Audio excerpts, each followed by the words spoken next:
committee has... All right. In fact, now we're getting another statement coming in. The United States President Donald Trump has said that Pakistan Prime Minister Shehbaz Sharif and Field Marshal Asim Munir have backed his plan to end the Gaza conflict 100%, listing Pakistan amongst the world leaders which are involved in the negotiations on the issue.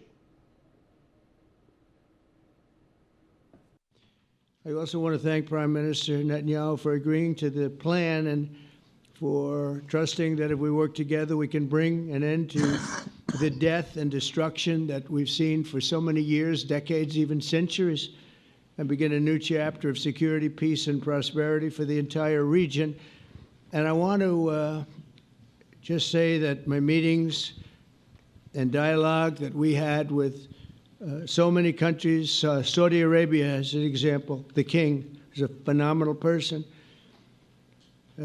The Emir of Qatar, he's an incredible people. UAE, and that's MBZ and ABZ.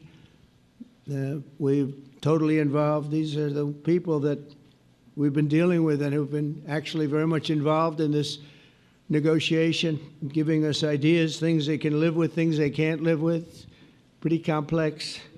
I mean, after 2,000, 3,000 years, whatever it is, I guess it's got to be a little complex, or it would have been done a long time ago. The King of Jordan was with us, as you know, in the United Nations. The President of Turkey, President Erdogan, is a friend of mine, a strong man, but a good man. President of Indonesia, somebody who's an amazing leader. Prabowo, he is an amazing leader and respected by everybody. He was in the room with us. We were together with most of these people that I'm mentioning. Others were by phone or the next day. The Prime Minister and the Field Marshal of Pakistan, they were with us right from the beginning. Incredible. In fact, they just put out a statement that they fully believe in this pact. It just came out just as I was walking around. They said, sir, you have a big notice from... Ambassador KP Fabian, former diplomat, is joining us on this a big story. Ambassador Fabian, President Trump thanking a host of countries for their support on this peace plan as well, including Pakistan. Well, you see, on the 15th of this month, there was a meeting between President Trump and 8, how shall I say, Islamic nations, and that included Pakistan. And then these countries had said yes. So that is what happened. And what we have to understand is that, as I said earlier, Hamas will lose all political support.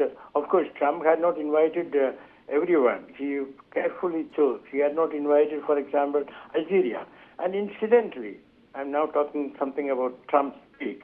He said about ABC and MBC. I don't know what he meant. If he meant by MBC, MBS, Mohammed bin Salman, that is possible.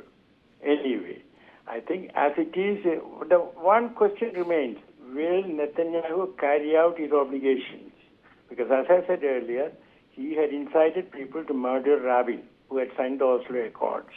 And if you look at Israel's history, right from Ben-Gurion up to Netanyahu, they sign agreements, but they do not carry out, except, Rabin, who would have carried it out. Right. Major General Sudhakarji, in fact, also continues to be with us. Major General Sudhakarji, Asim Munir, Shehbaz Sharif also being named by the US President there in the list of leaders involved in these negotiations.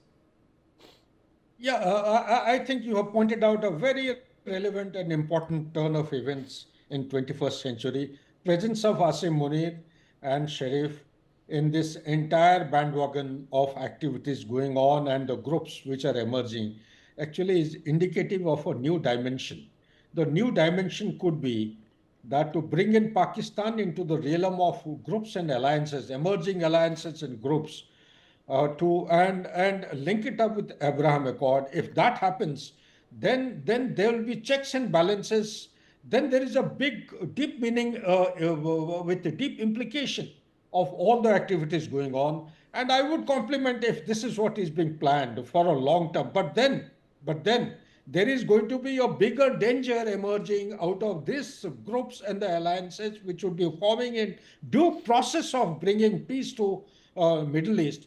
The danger is going to be towards Israel and towards India. So we have to be very, very mindful of what is happening now, because Pakistan's presence in the entire gamut of activities and the dialogue process which is going on now is actually, throwing up very multiple red herrings indicative of potential danger to the safety and security of India. I don't want to be an alarmist, but we need to be watchful of what is happening. Back to you there. Appreciate you joining us, Major General Sudhakarji and Ambassador Fabian, with your perspectives. Now, a day after closing at a record low, the Indian rupee has opened on a high on Tuesday morning. The domestic currency opened 6 paise higher at 88.69 against the dollar.